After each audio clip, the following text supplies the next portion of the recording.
తమిళనాడులోనే కాకుండా దక్షిణాది సినీ, రాజకీయ రంగాల్లో విజయ్, సంగీత విడాకుల వ్యవహారం భారీ దుమారం రేపుతుంది. తమిళనాడు అసెంబ్లీ ఎన్నికల సమయంలో బిజీగా ఉన్న సమయంలో సీక్రెట్‌గా కోర్టులో ఉండాల్సిన డివోర్స్ అఫిడవిట్స్ సోషల్ మీడియాలో లీక్ కావడం అత్యంత వివాదాస్పదంగా మారింది. ఈ లీక్ వ్యవహారం హీరోయిన్ త్రిషను ఈ వివాదంలోకి లాగేలా చేసింది. దాంతో తమిళ సినీ, రాజకీయ వర్గాల్లో త్రిష కృష్ణన్ ప్రస్తుతం సెంటర్ ఆఫ్ అట్రాక్షన్‌గా మారింది. అయితే తాజాగా ఆమె గురించి వైరల్ అవుతున్న రూమర్ల విషయానికి వస్తే, విజయ్‌పై భార్య సంగీత తీవ్రమైన ఆరోపణలు చేస్తూ, "ఓ హీరోయిన్ కారణంగా మా దాంపత్య జీవితం విచ్ఛిన్నమైంది. కొన్నేళ్లుగా నా భర్తకు హీరోయిన్‌తో వివాహేతర సంబంధం ఉంది. ఆ హీరోయిన్‌కు దూరంగా ఉంటానని మాటిచ్చాడు. కానీ ఆ మాటను నిలుపుకోలేకపోయాడు.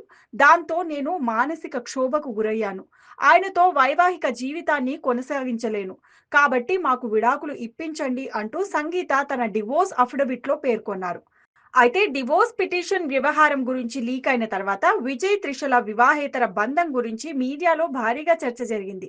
అయితే గతంలో వారిద్దరూ కలిసి విదేశాల్లో విహారయాత్రలు చేయడంతో అప్పుడే వారి మధ్య రిలేషన్ గురించి రకరకాల ఊహాగానాలు, గుసగుసలు వినిపించాయి. ఈ క్రమంలో విజయ్, త్రిష ఏజీఎస్ సంస్థ కుటుంబంలో జరిగిన వివాహానికి ఇద్దరూ కలిసి రావడంతో అనేక రూమర్లకు చెక్ పెట్టారు. తమ మధ్య ఉన్న అనుబంధాన్ని అఫీషియల్ చేశారు. ఒకేసారి అన్ని రకాల ఊహాగానాలకు తెరదించారు. ఈ నేపథ్యంలో తమిళనాడులో మరో రూమర్ వైరల్ అవుతోంది. త్వరలోనే ఆమె టీవీకే పార్టీలోకి చేరి రాజకీయ ప్రవేశం చేయనున్నారు అనే వార్త క్రేజీగా మారింది.